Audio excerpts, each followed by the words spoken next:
this habit of interviewing people is something that is deeply etched in your makeup, that even when you are asked to be master of ceremonies, you still want to interview people who come to speak.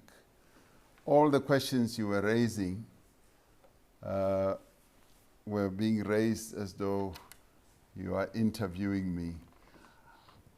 One day I will come to your studio so that you can interview me properly. I can see that you are hungry for me. You are desperate to have me in your studio and ask me all these questions. Yes, I do still believe that the people have spoken, as I said almost 100 days ago. It is 25 years since SALGA was formed. And for 25 years, this organization has played and performed a critical role in supporting municipalities and championing the needs of communities across the country. I say so advisedly, having seen how SALGA operates, having interfaced with its officials, and having been able to admire the depth of knowledge and experience that those who belong to SALGA I've interfaced with. I've been hugely impressed. So SALGA has been playing a very important role in the body politic of our country, much as the sector that you operate in faces huge challenges. The National Conference that you are having today will be electing new leadership, reviewing and strengthening SALGA's systems and processes, and adopting a new organizational strategy for the next 5 years. We have come together as mayors, councillors, local government representatives, and representatives of provincial and national government because we share a common determination to fundamentally improve the lives of the citizens of our country. Over the past 28 years of democratic government, we have made commendable progress in delivering basic services to the people of our country, especially the poor and the vulnerable. We have provided clean and safe water. We have made progress in providing decent sanitation and electrified homes, particularly homes that were never electrified. And there are many of those where our people have always lived in darkness. We've built houses, and we count on the houses side 4 million and above. I keep saying that there aren't many countries on our continent who can testify to having done something like that. We built clinics and we built hospitals. We have provided free basic and tertiary education and free primary health care to our people. We have an extensive social security net that caters for some 46% of our population, proving that we are a compassionate government and country that acts in solidarity with the most vulnerable in our society. And this year, during the State of the Nation address, we said we must do everything we can and leave no one behind. That has to be the one slogan that we keep repeating, that none of our people must be left behind. The task before us now is to consolidate the gains that we have made and we continue to make, to deepen these gains and to ensure that we realize the aspirations of the people of South Africa. Municipalities are the first point of contact between government and the people. Our people first experience the work of government, the presence of government, even the existence of government at local government level. When there are local government failures, the effects are felt immediately and they are far-reaching. Program Director, as you correctly said, 3 months ago we held local government elections in which the people of South Africa once again spoke by exercising their democratic rights freely and fairly.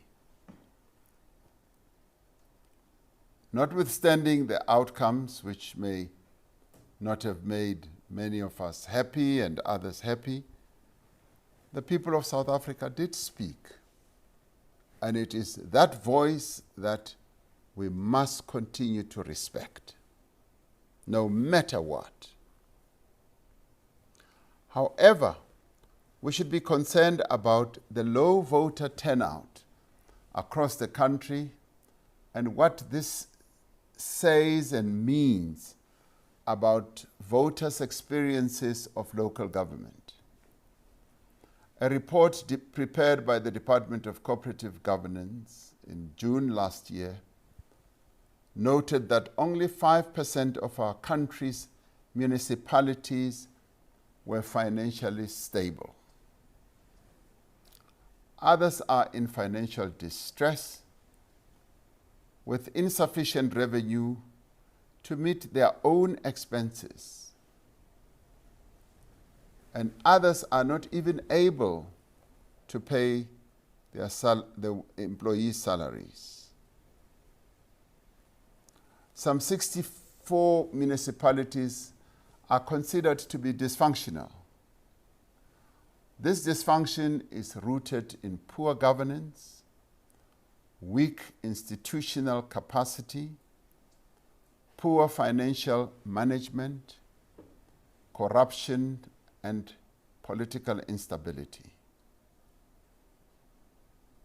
Now, these are the challenges that our number of our municipalities face.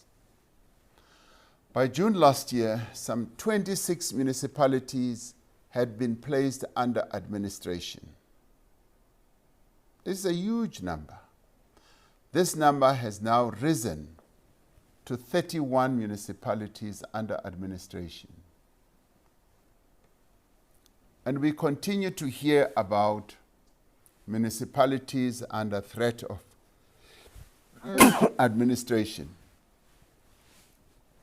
Many residents have lost faith in the ability of local government to meet their needs. But the worst part is that so have many investors as well. To take just one example, June last year, the dairy group Clover closed the country's largest cheese factory in Northwest, citing ongoing challenges with water, electricity, and road infrastructure. Clover is just one of a number of companies that have been affected by poor service delivery, forcing them to move their operations elsewhere and depriving needy parts of our country of investment and employment opportunities. The challenges in municipalities do not only affect the lives of communities, they damage both local economies and the economy of our country more broadly.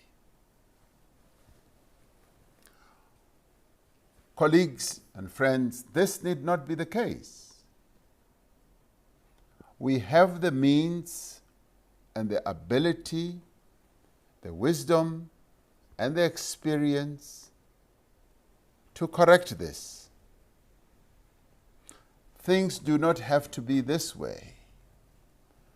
We do not have to be at the bottom of the league when it comes to governing and running our municipalities.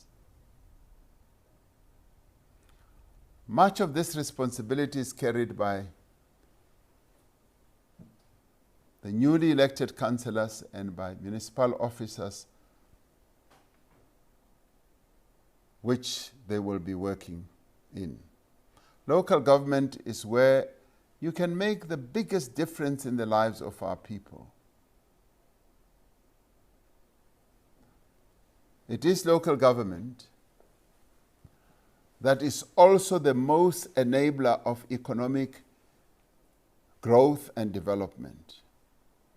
Now, if we look at countries that have been recording the highest and the fastest economic growth, and I cite, for instance, China, their economic growth almost 30 years ago really started at local government level.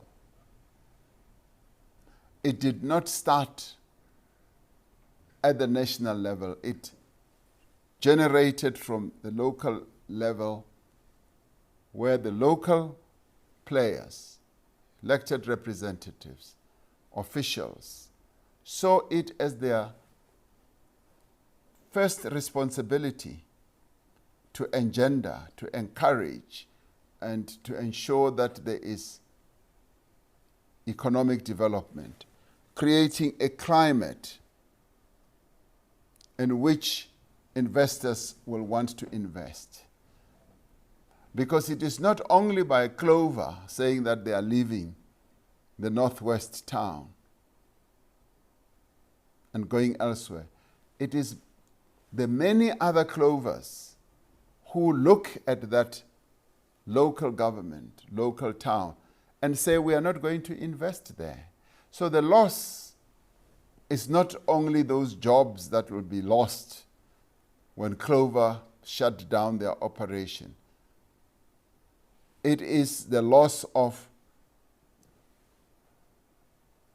10 times, 20 times, 50 times more of those jobs that will never be created, because investments do not take place at the union buildings.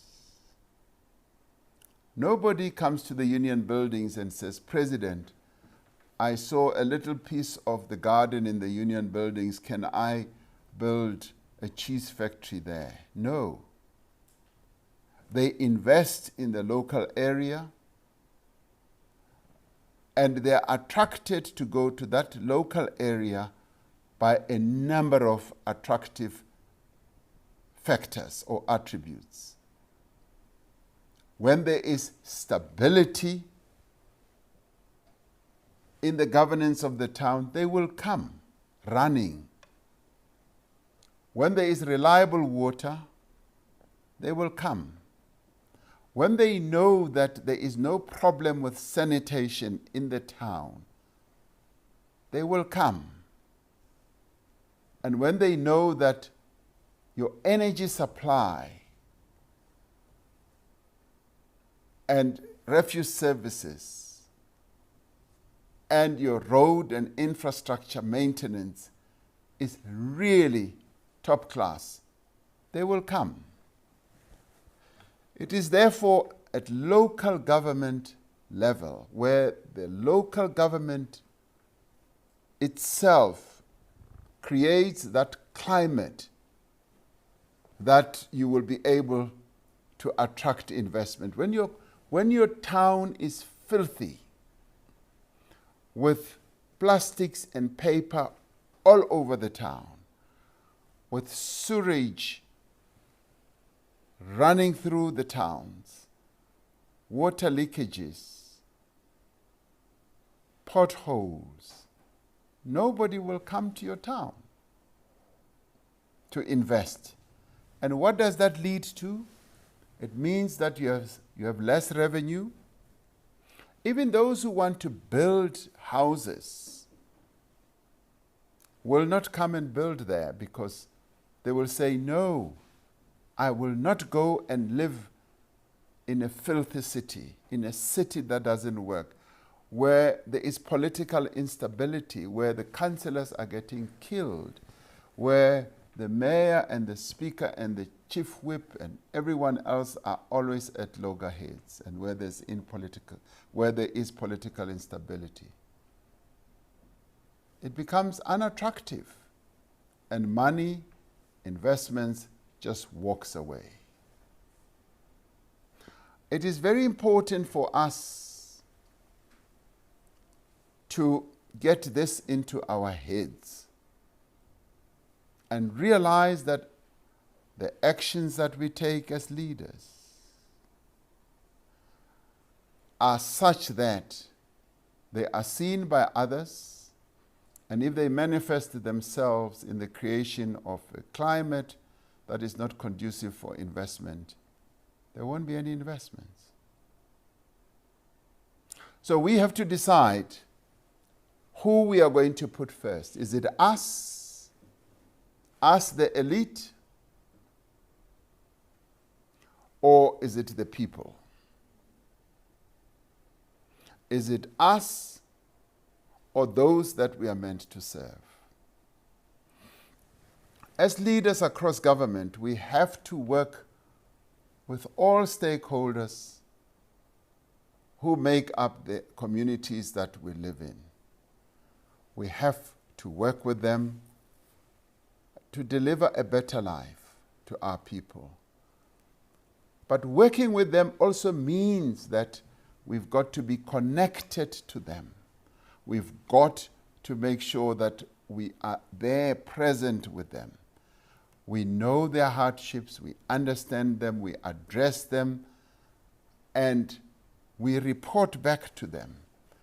Even as we report difficulties and shortcomings and impossibilities, like Minister Dlamini Zuma was saying, our people will appreciate it. If, for instance, we had said we will build 500 houses and we only succeed in building 20, and we go to our people and explain why it happened honestly and openly, our people will understand. But the problem is that we don't. And this is what we heard and learned during the local government elections, where citizens were saying, we don't know our councillors. They don't come to us. They don't call meetings and all that. And some were even saying, even when they call meetings on a sectional basis. They only call meetings for those who are their friends and support them. This, colleagues, calls for decisive leadership and accountability. We must focus on building municipalities that are sustainable, that are efficient, but also municipalities that are free of corruption. Our people abhor corruption. Corruption does not rub our people on the right side. It doesn't. They hate it because they know they do not benefit from corruption, and only a few people benefit from corruption. And one of the best ways of eliminating corruption is to make sure that the money that is spent at local government level is spent transparently. And if tenders have to be issued, they must be issued transparently. People must see that there were so many that competed, but there are so many that have the competence that can do the work, and the tender was worth so much money, and it will be fulfilled, and whoever will have won the tender must also know that they are under the microscope of our people. They will be watching them closely. Colleagues, that is the only way to rid our local government of corruption. Anything else will not do. I say so also advisedly. I was once in another country and we were taken to a local government area, and everything financial that they did was plastered on the wall so that everyone who lives there can come and see. There happened to have been a tender for a particular process that they had asked contractors to do. It was all there. Those who had failed knew why they failed. Those who had succeeded knew why they succeeded, what it was going to cost, and all that, and delivery was also reported. If we don't do things transparently, particularly with public money, and remembering that it's not our money, we are managing the money on behalf of others, of its owners, we will always be suspected to be doing things incorrectly. So it is important that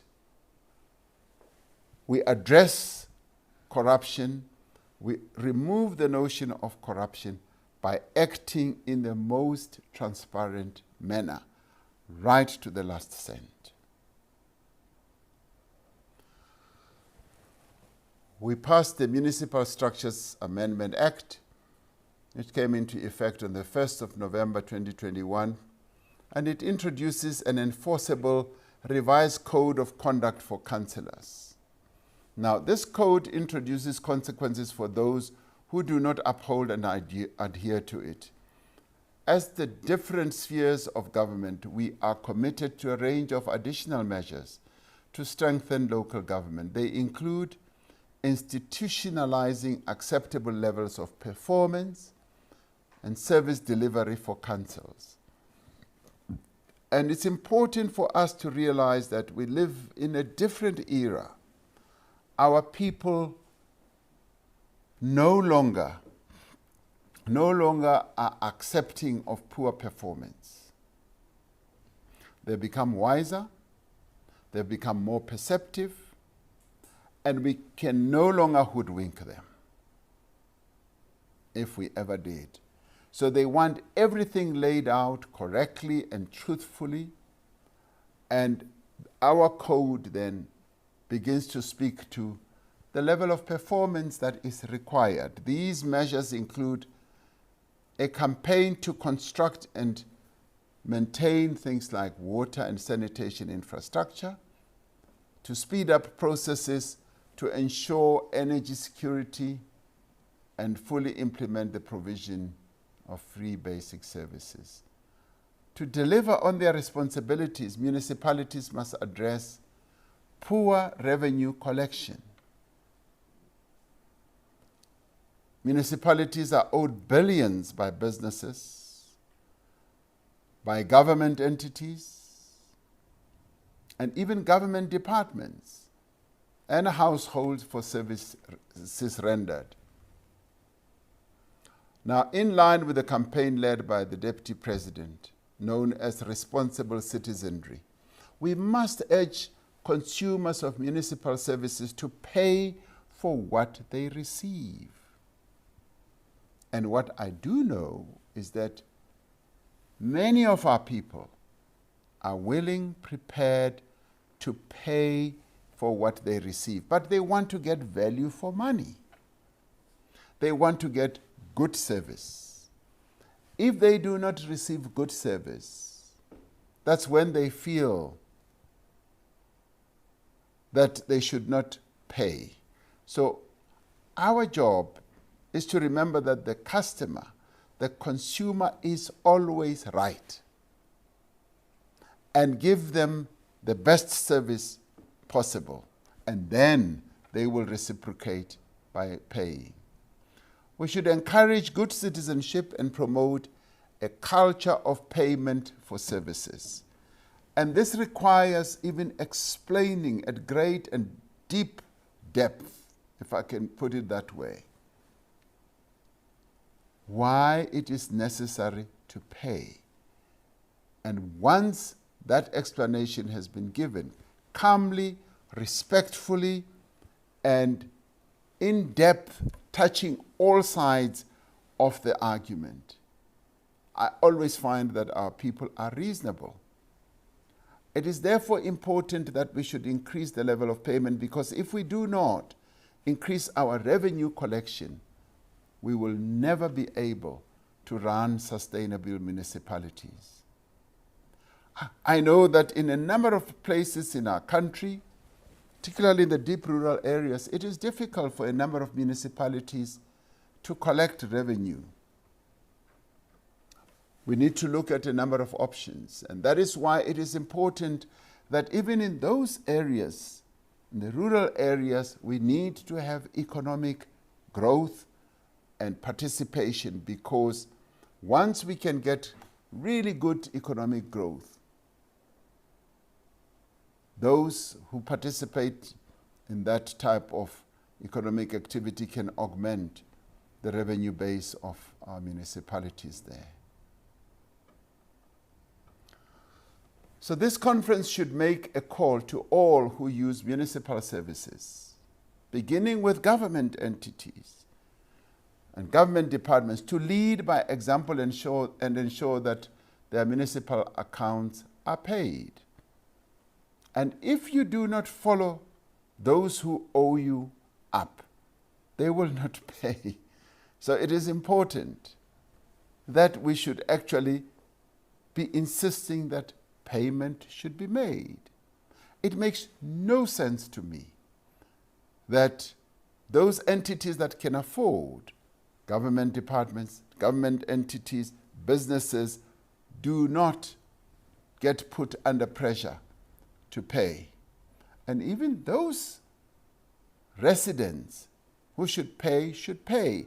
And those who are not able to pay, they register under the indigent register facility.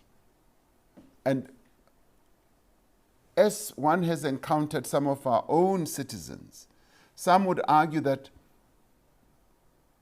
asiphangeli, arisebenzi, arishumi. And one has to say, even as you don't work, we are a government that has demonstrated care and compassion. Go and register as an indigent and explain your circumstances so that it is registered and you can get those free services that government already budgets for.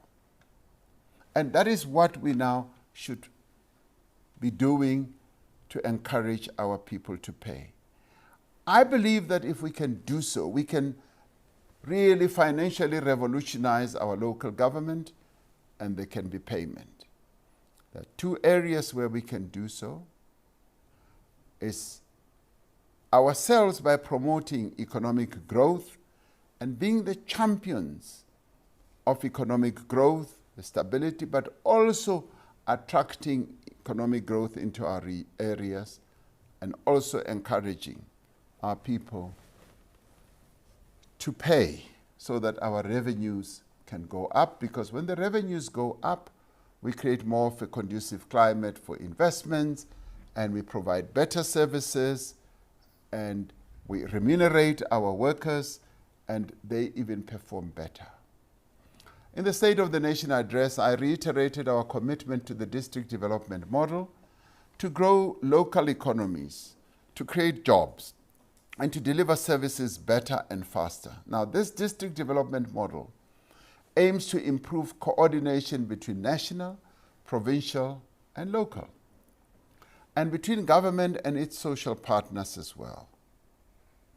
Now, through this model, we aim to energize our entire system of cooperative governance and bring coherence to an important area of governance, such as planning and implementation.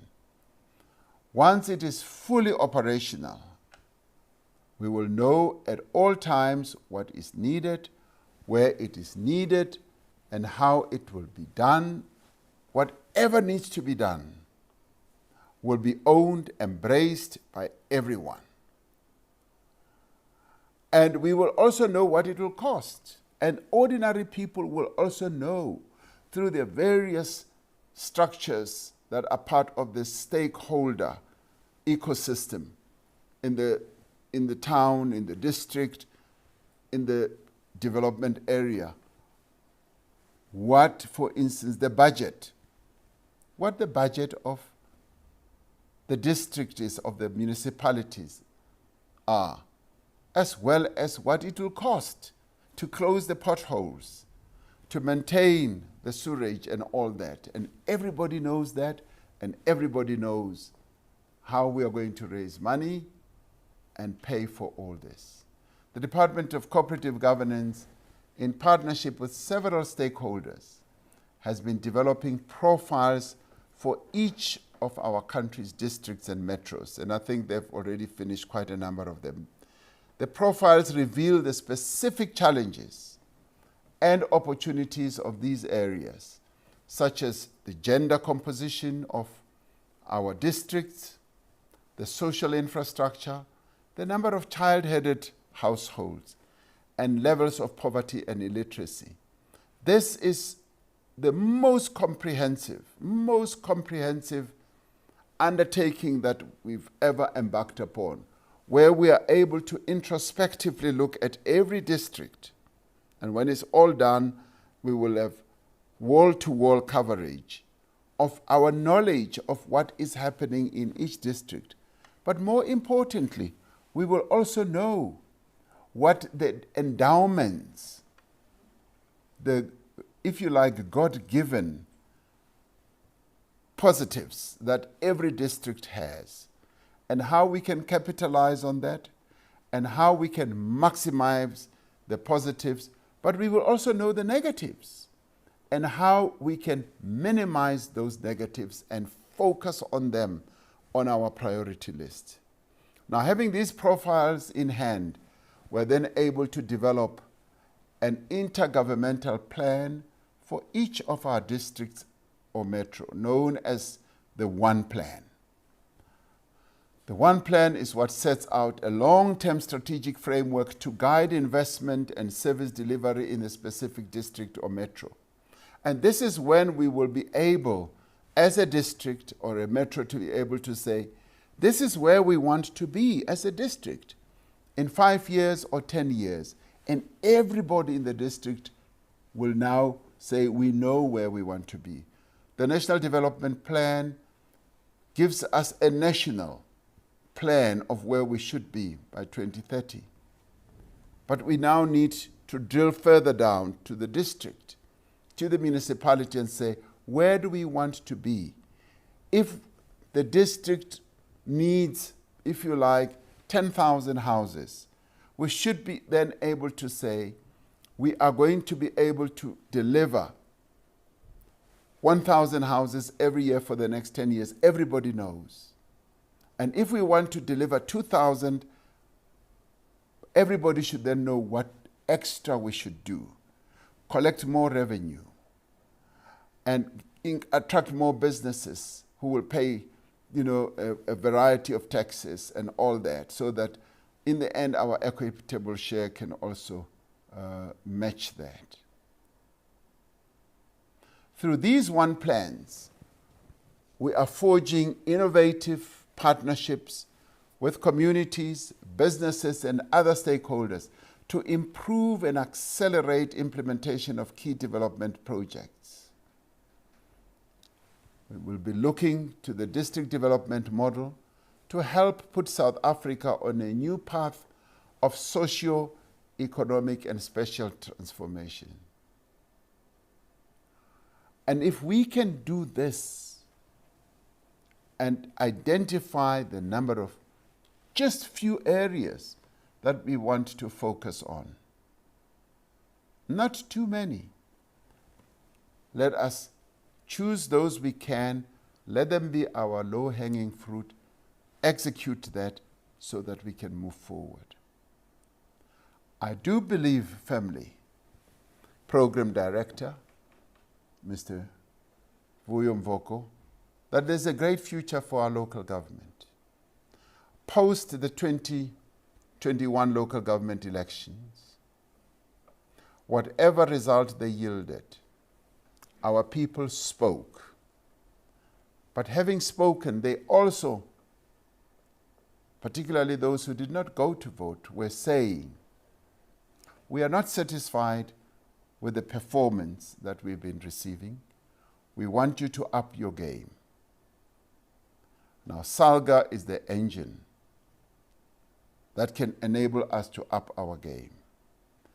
Through SALGA, the empowering process, the supportive process that it plays to our local government, I do firmly believe that if nothing else, the 2021 elections gave all of us a wake-up call that says, wake up and smell the coffee, but provide good services to us as the people of our local sphere.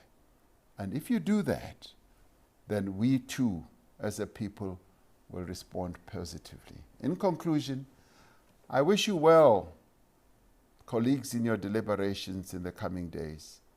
I have no doubt that each one of us understands the urgency of this moment. Let us turn adversity into opportunity. Let us turn local government around completely, like our people want us to do. And I wish the new leadership of SALGA and all councillors well in the all-important task of improving the lives of the people of South Africa. I thank you and I wish you well. Thank you.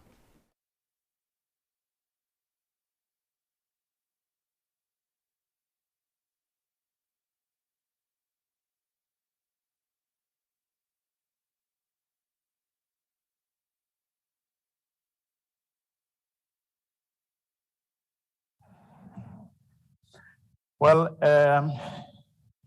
we are going to